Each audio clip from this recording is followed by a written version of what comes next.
Hi, it's Madonna here. Look, I thought I'd share some of the stuff that I have as regulars in my kitchen all the time because I regularly get asked what sort of things that I eat. Sorry, I've got the camera this way just so that I can move around.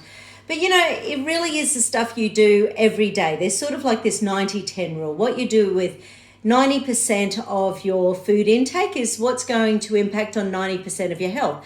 So if you are eating naughty stuff like on the weekend or once a week or something like that, that's not going to have a massive impact unless you have a major autoimmune disease or something where really, or say celiac and you have gluten, that can put people out for months. One of my young girls at the moment, she's in her mid-20s, she was diagnosed with celiac disease as a teenager, and she's been really good keeping off gluten for a long time. And at Christmas time, her grandparents accidentally gave her something with gluten in. Now, she didn't tell them because she didn't want them to, they're both in their 80s.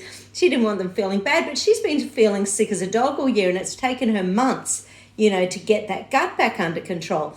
So if you have an inflammatory response to something, you've got to get it back under control as quickly as possible, because an inflammatory meal can increase inflammation in your system for up to 6 weeks afterwards. And then once you're in there, you're in a chronic inflammatory sort of response. So one of the big things is that what do we eat? I tend to basically go low carb Monday to Friday, and then we eat a bit naughtily on the weekend. That's sort of in a nutshell. But the sort of snacks that I sort of like having on hand, and these are things that I always have in my house. I love coffee. So I get dark chocolate, roasted coffee beans, because that's something that I find delicious, I find yummy, and as a snack I don't feel too bad because it's dark chocolate, and it's organic dark chocolate. So therefore it doesn't have any of the nasties in it. So that, along with the coffee beans, pretty bloody yummy. Same with dark chocolate and ginger. So and it's organic ginger. So gluten-free, no preservatives, it's non-GMO, all that sort of stuff. But I also keep this sort of thing around as well.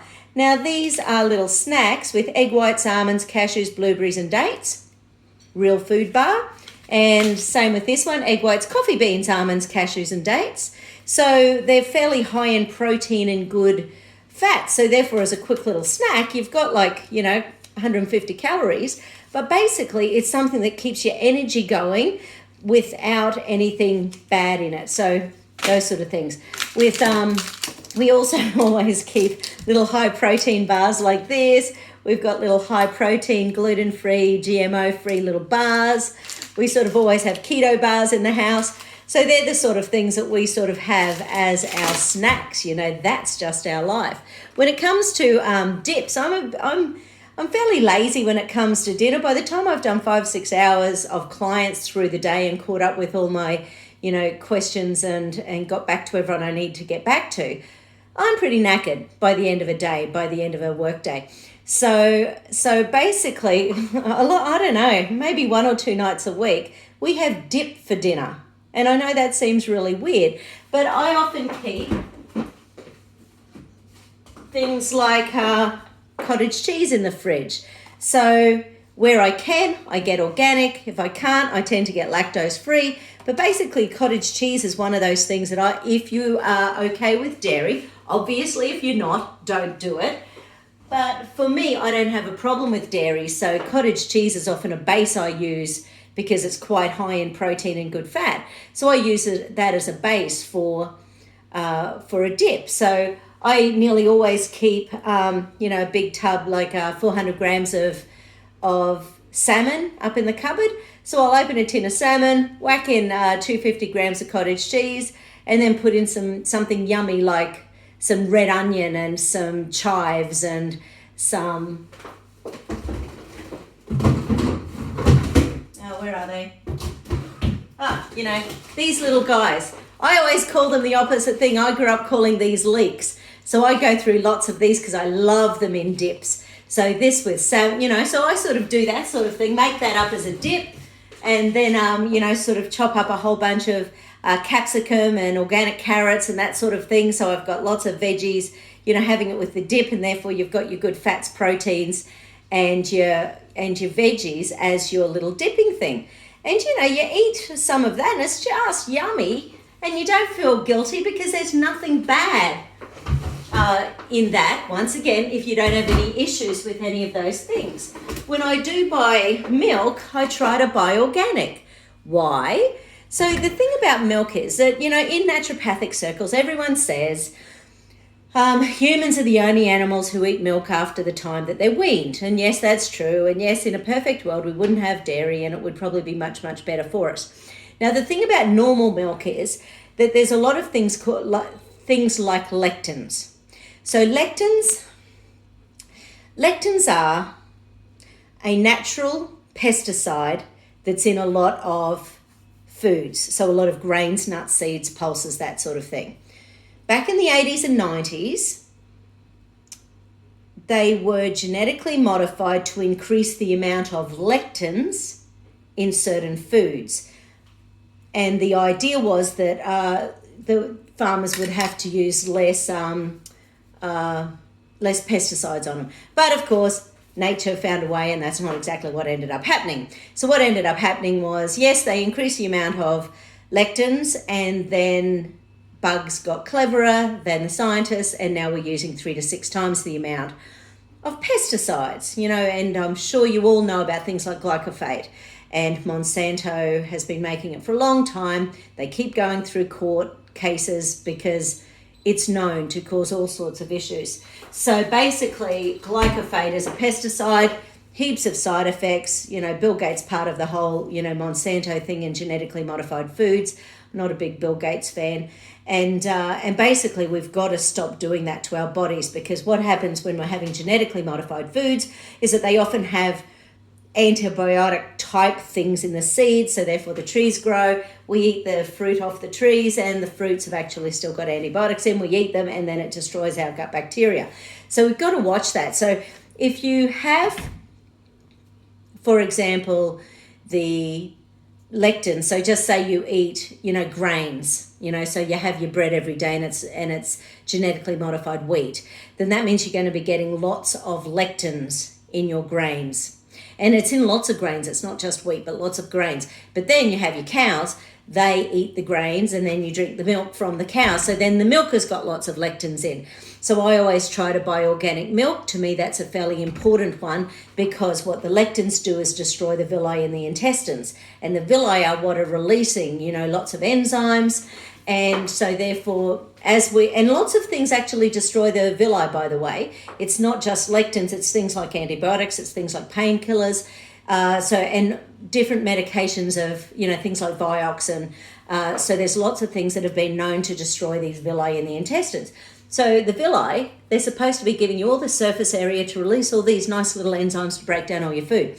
So when we eat things, whether it's our dairy or whether it's our grains or whether it is a drug that destroy our villi, we have less surface area. So we've got these mutted little intestines, trying their best to release enzymes, and there's just not enough surface area of them to break down our food. So as we get older, we get more and more intolerances, and we go, well, I didn't have an issue with wheat when I was 10. Go, well, of course not. We hadn't destroyed our gut yet by that stage. And like I said, a lot of drugs actually have these impacts on the body as well. So just have to keep an eye on that sort of thing. But once again, that's why, I tend to even buy things like, keto crackers, but I make sure they're nice ingredients. So these are all GMO free and organic. And, it's sort of like, when you start looking at it, organic pepitas, organic sunflower seeds, organic flax seeds, organic chia seeds, so organic coconut flour, so yada, yada, yada. These aren't cheap in Australia. These are like $13 a packet. But I would rather eat that and have zero guilt than eat Jatz crackers and feel, well, I don't get sick after eating anything. I just get fat. But, I'd rather eat something that I spend a bit of money on, so I have zero guilt eating that. And same with, there's a product, same with cereals. So like how many people are cereal and milk in the brekkie in the morning? It's not a great way to start your day. So, and once again, I buy full cream milk because I believe that especially when it's organic, if you've got your protein and your fat, protein and fat increase glucagon. Glucagon is a fat burning hormone. Whereas if you have the high carb milk, which is when you've taken the fat out, there's more carbohydrates than protein, then that puts you into a pro-insulin phase after having your milk. And so what that can do is put you into fat storing. So it just sort of messes up with our blood sugar balancing when we take the fat out of foods. But so this is the cereal I have, and once again it's paleo, not cheap, about $33 for a kilo. But basically that's got all organic stuff, and it's a paleo combination, so it doesn't have a lot of the things that our bodies can't deal with. So once again, all the ingredients, or most of them, are organic. You know, macadamias, almonds. There are some diced apple, coconut flour, cinnamon, coconut oil, sunflower seeds, pepitas, cashews.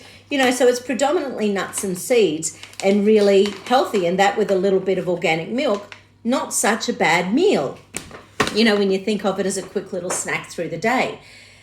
So whenever I'm choosing my foods, I tend to try, and even on the weekends when we eat naughty, so we made a pie the other night. It was like a beef and leek and mushroom pie. And I made sure I had some reishi mushrooms in there. I made sure I had some, some really delicious, nourishing mushrooms. And once again, I sort of I buy organic flour. So this way I'm not getting the genetically modified flour that is such a problem for so many people. So I buy organic flour so that I don't have to worry about that.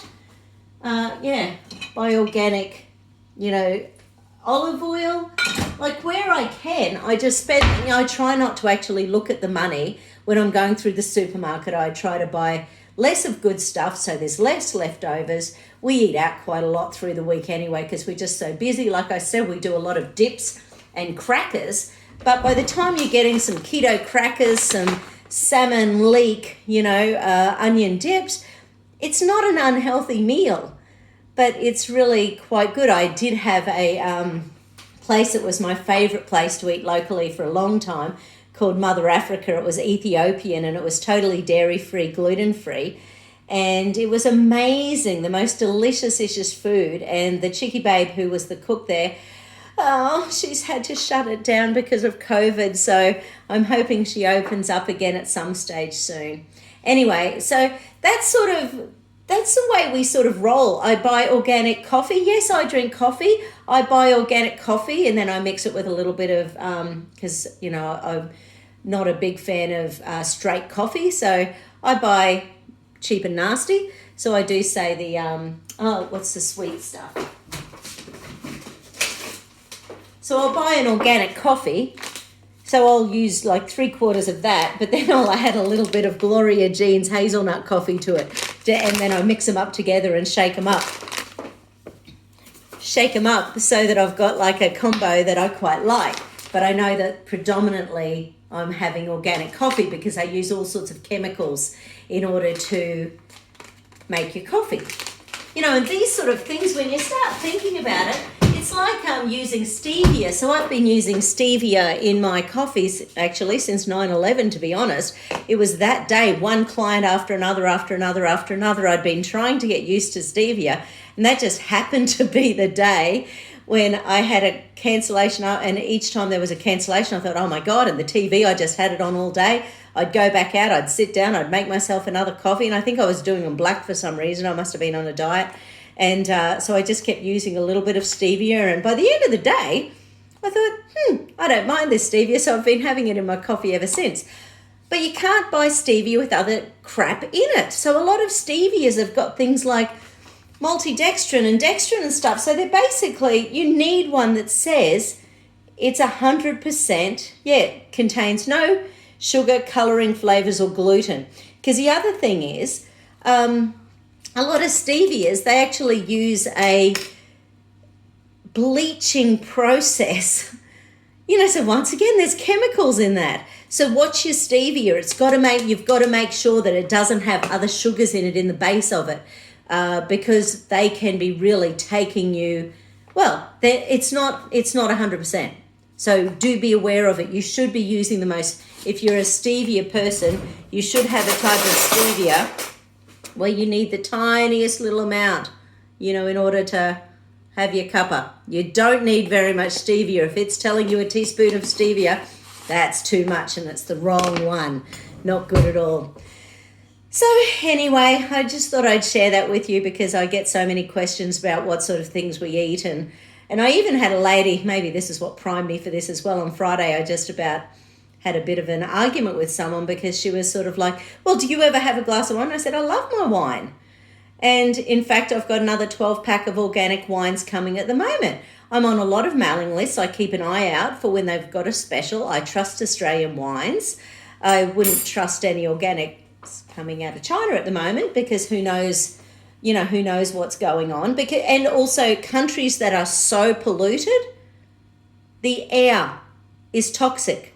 So even if the land says that it's organic, all those toxins are going to be landing on the ground anyway. So I don't know how they end up classing anything organic that's coming out of places like China.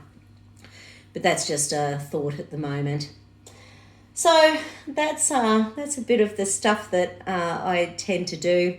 And I do tend to use a lot of stevia in my cooking. I use xylitol in my cooking. I always have a big batch of xylitol in the cubby. I buy raw cacao rather than using cocoa in my cooking. So, I sort of keep an eye out for ingredients that are real. One of my little snacks that is quite delicious is my cottage cheese, and I use chocolate stevia drops. I know the chocolate isn't great in it because it's probably genetically modified, who bloody knows. But, I just use raw cacao, cottage cheese, and chocolate xylitol drops.